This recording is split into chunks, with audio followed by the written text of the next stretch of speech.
Just wanted to share how satisfying it is to peel off this peel-ply. So this is all glass that I laid yesterday. My peel-ply was kind of wadded up in a little ball, which is kind of reflected in some of the bubbles in it, but that's bubbles in the peel-ply, not in the glass itself. So we just grab onto the peel-ply, and the stuff is porous. So any excess resin is actually soaked through.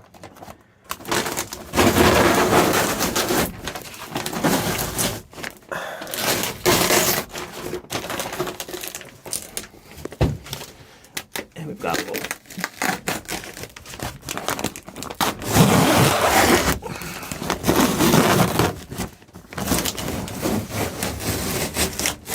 and it leaves a pretty good surface. Any blush actually soaks through the ply instead of forming on the glass itself.